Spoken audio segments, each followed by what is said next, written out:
오늘 아침 전북권 주요 뉴스입니다. 폭염과 가뭄으로 무배추값이 예년의 2배 이상으로 치솟았습니다. 경로당 운영비를 놓고 노인 회원들 간의 분쟁이 잇따르고 있어 대책이 요구됩니다.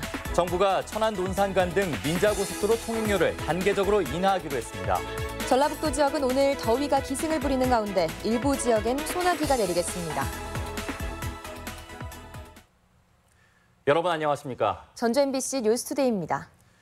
최근 배추와 무값이 천정부지로 올라 김치 담그기가 무서울 정도라고 합니다.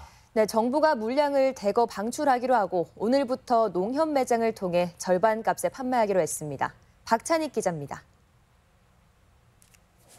방금 무친 배추김치가 입맛을 돋을 정도로 먹음직스럽습니다. 이 반찬 가게는 며칠 전 김치 가격을 1kg에 10,000원으로 2,000원 올렸습니다. 배추와 무 등 채소 가격이 너무 올라 인건비를 남기기도 힘들기 때문입니다. 2,000원 하던 다발이 지금은 15,000원 달해도 꼼짝없이 줘야 돼. 왜냐면 없으니까. 실제로 오늘 도매시장에서 팔린 배추 한 포기 가격은 8,000원 남짓. 무도 한 개당 4,000원. 사실상 공급이 달려 부르는 게 값입니다. 물건을 구매하기도 힘들고 한 차씩 받으려면은 정말 전에는 전화 한 번 하면은 물건 받기가 참 쉬웠는데 지금 너무 가무르니까. 폭염과 가뭄에 배추는 지난 5년 평균 가격인 포기당 4,400원 선에서 2배 가까이 치솟았습니다. 무도 마찬가지입니다. 이에 따라 정부가 긴급 처방으로 농협이 확보한 계약 재배 물량을 조기에 풀기로 했습니다. 또 오늘부터 추석 전까지 전국 농협 매장을 통해 시중가보다 절반 가격에 배추와 무를 판매하기로 했습니다. 네, 현재 정부에서 긴급 물량으로 방출을 했기 때문에 현재 배정돼 있는 양은 전국적으로 유통이 돼야 되는 상황이다 보니까 그렇게 많지는 않습니다. 정부는 배추는 조만간 공급이 안정될 것으로 내다봤지만 무는 현재 작황이 좋지 않아 다음 달까지 원활치 않을 것으로 전망하고 조기 출하 물량을 지속적으로 확대할 방침입니다. MBC 뉴스 박찬익입니다. 전북 도민들에게 큰 부담이던 천안 논산 고속도로 요금이 낮아질 전망입니다. 현재 요금은 일반 고속도로의 2배가 넘지만 2년 안에 비슷한 수준으로 낮춘다는 겁니다. 유론 기자의 보도입니다. 전북 내륙에서 수도권을 연결하는 가장 빠른 길인 천안 논산 고속도로. 다른 고속도로와 달리 2002년 민간 자본으로 건설되면서 요금이 높아 불만이 컸습니다. 서해안 고속도로랑 천안 논산 고속도로랑 가격이 좀 많이 다르던데 그 천안 고속도로는 좀 더 비싼 것 같더라고요. 천안에서 논산까지 가려면 최소한 10,000원짜리 한 장은 써야 되니까는 시급하게 얼른 좀 개선이 됐으면. 실제 천안 논산 고속도로 81km 구간 통행료는 9,400원으로 정부 재정으로 건설한 도로의 요금 4,500원보다 2.09배 비쌉니다. 이 때문에 지난 16년 동안 민원이 폭주했고 국토부가 가장 시급하게 요금을 조정해야 할 고속도로로 지정했습니다. 1단계 사업 대상으로 저희가 검토를 해서 2020년 1.1배 수준을 목표로 협의를. 매각 후 신규 투자자를 모집하거나 투자금 회수 기간을 연장하는 등 다양한 방법을 통해 일반 요금의 1.1배인 5,000원 이내로 요금을 낮추겠다는 계획입니다. 업체 측은 정부의 제안을 신중히 검토해보겠다는 입장입니다. 저희가 그 부분에 있어서 반대를 하거나 그런 건 아닌데 방안이 좀 적절하게 도출될 수 있도록 계속 정부하고 협의를 해봐야 될 것 같습니다. 업체 측이 밝힌 지난해 통행료 수입은 연간 1,523억 원으로 통행료가 조정되면 연간 800억 원의 부담이 경감될 전망입니다. 천안 논산 고속도로 이용객의 상당수가 전북 도민인 만큼 혜택이 적지 않을 것으로 기대됩니다. MBC 뉴스 유룡입니다. 경기 침체 우려 속에 소비 심리가 둔화된 것으로 나타났습니다.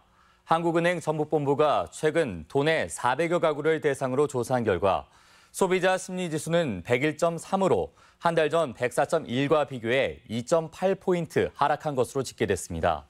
부문별로 보면 현재 경기 판단 지수는 75로 6포인트 하락했고 향후 경기 전망 지수도 88로 7포인트 낮아져 불안한 심리를 반영했습니다.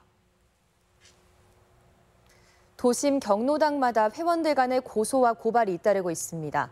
지원되는 돈이 적지 않은데도 쓰임새가 투명하지 않아서 빚어진 일인데요. 시 차원의 꼼꼼한 관리가 필요해 보입니다. 이경희 기자가 취재했습니다. 전주의 한 경로당입니다. 이곳에서는 지급된 보조금을 경로당 임원이 임의적으로 쓴 것 같다며 국민권익위에 민원이 제기됐습니다. 또 다른 경로당에서는 터줏대감이나 다름없는 직전 회장과의 극심한 갈등으로 회장이 교체되기도 했습니다. 부적절한 경로당 예산 사용이나 회비 유용에 노인들끼리 서로를 고소 고발하는 것도 있습니다. 회계장부가 뭐라는 회장도 모르는 사람이 있는데 이것이 통제가 안 되죠. 그래 이게 문제가 있어요. 전주 시내 경로당에서 최근 고소와 민원이 잇따르고 있습니다. 대부분 보조금을 회장이나 임원이 멋대로 사용한다는 내용으로 접수되는 민원이 구청마다 매달 4대건에 이릅니다. 한 경로당에 들어가는 예산은 1년에 최대 539만 원가량, 운영비 172만 원에 간식비와 부식비, 냉난방비 등으로 큰 금액은 아닙니다.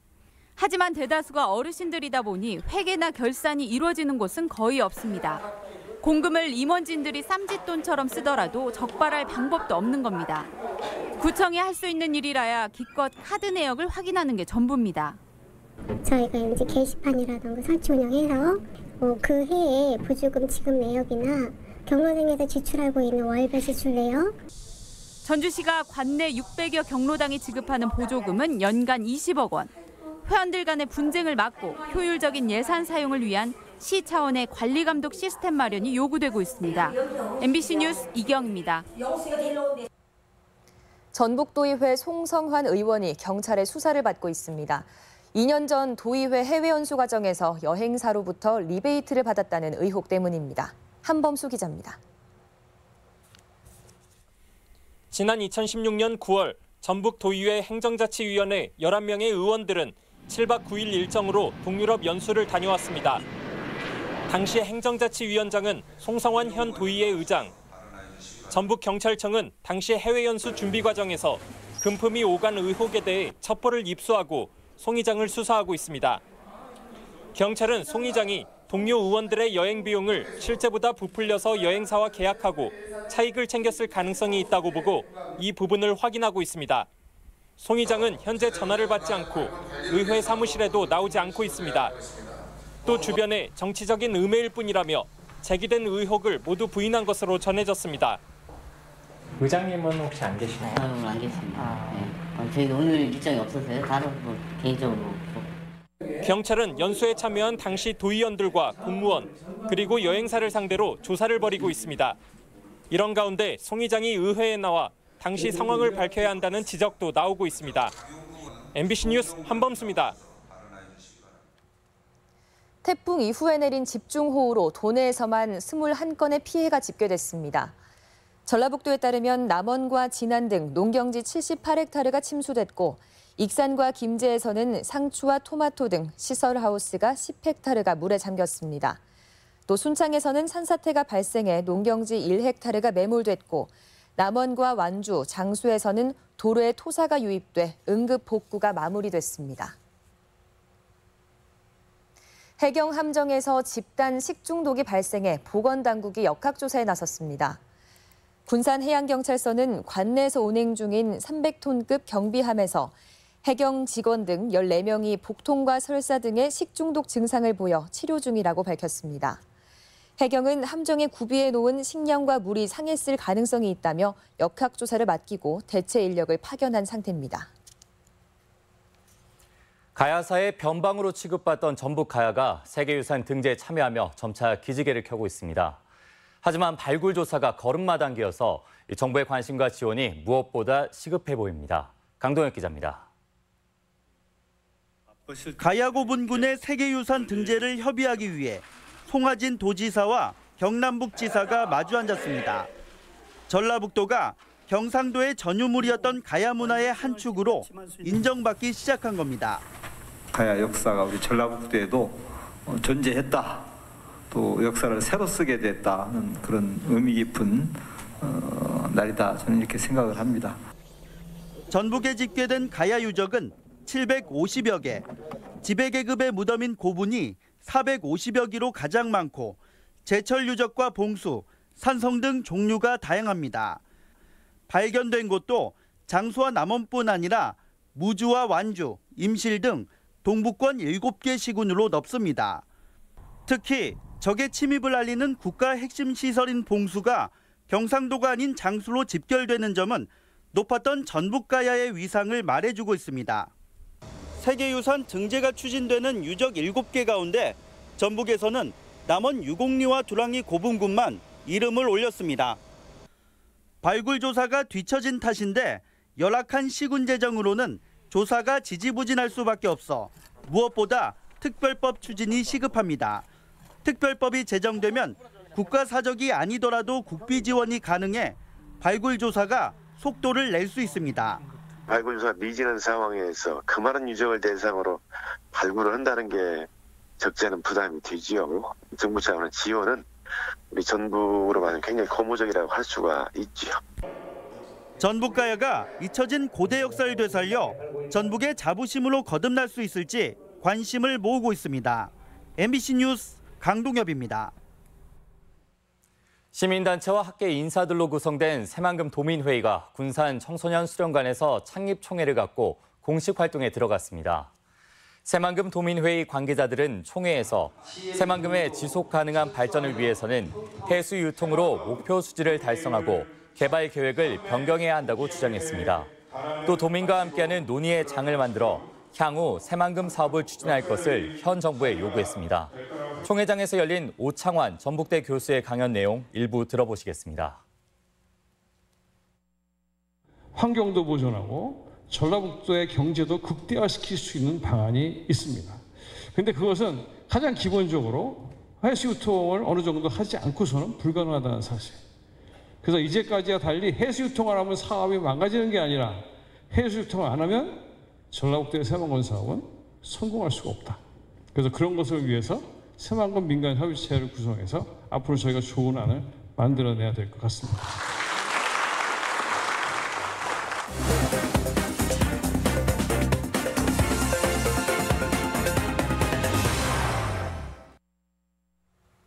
남원시가 오는 10월부터 보건소 부지에 치매 안심센터를 개설하고 치매 통합 서비스를 제공합니다. 지역 소식 김한광 기자입니다. 남원시 보건소에 오는 10월 치매 안심센터가 문을 엽니다. 국비 등 10억 원을 들여 설치되는 치매 안심센터는 지상 2층 규모로 상담실과 검진실, 경증 환자 쉼터 등의 시설을 갖추고 치매 통합 서비스를 제공하게 됩니다. 남원시는 치매 안심센터 개소에 대비해 지난해 연말 임시센터를 설치했습니다.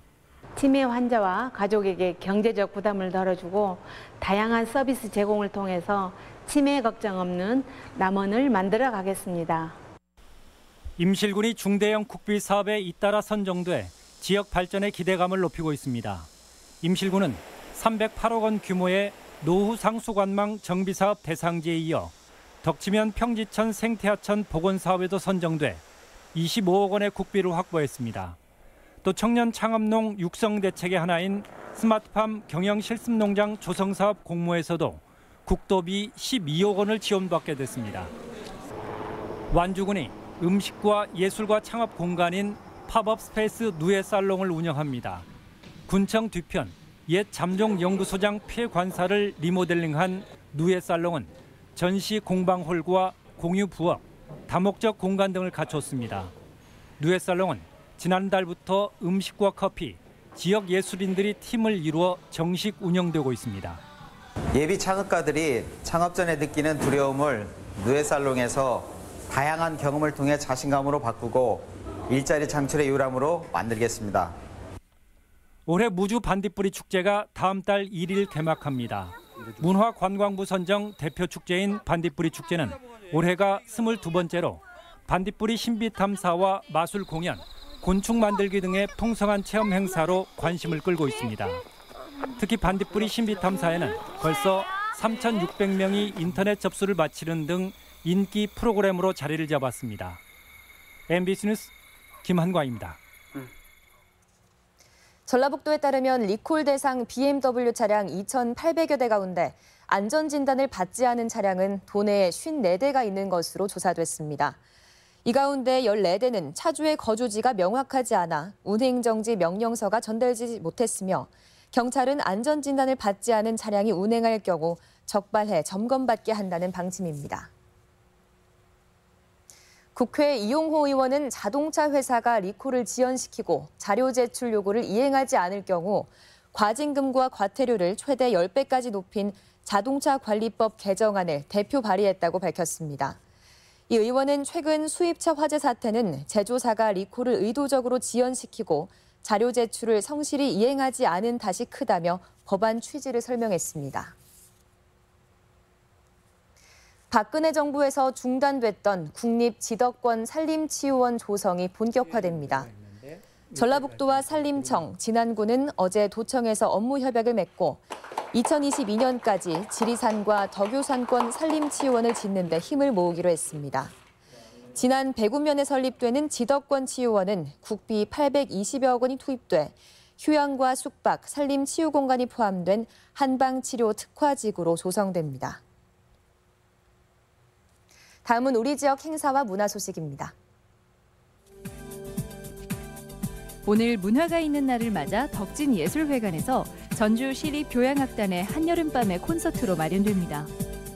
부안예술회관은 오늘 영화음악 클래식을 무료로 공연합니다. 월드뮤직 그룹 블랙스트링의 문화가 있는 날 공연이 오늘 국립무형유산원에서 열립니다.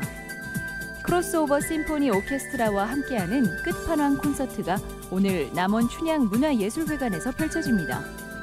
군산시는 내일부터 9월 4일까지 예술의 전당에서 한중일 섬 사진전을 전시합니다. 제11회 다문화 어울림축제가 오늘 남원 사랑의 광장에서 진행됩니다. 세계 태권도 시범단이 참가하는 글로벌 태권도 시범 페스티벌이 오늘부터 나흘간 무주 태권도원에서 개최됩니다. 제13회 전라북도 과학축전이 모레부터 4일간 전북도청 일원에서 열립니다. 정읍 단풍 아카데미가 오늘 정읍 연지 아트홀에서 웰빙 건강 클래스를 주제로 올바른 건강관리법을 강연합니다. 전북 테크노파크가 스마트 공장 보급, 확산, 추경 사업에 참여할 기업을 수시로 모집합니다.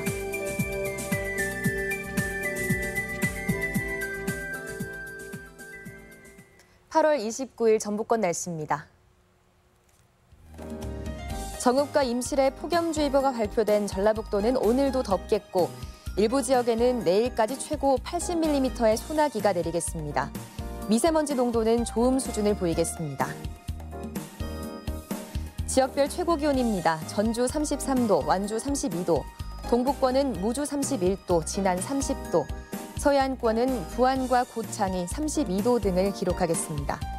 바다의 물결은 서해남부 앞바다에서 0.5에서 1m, 먼바다는 최고 2m까지 일겠습니다.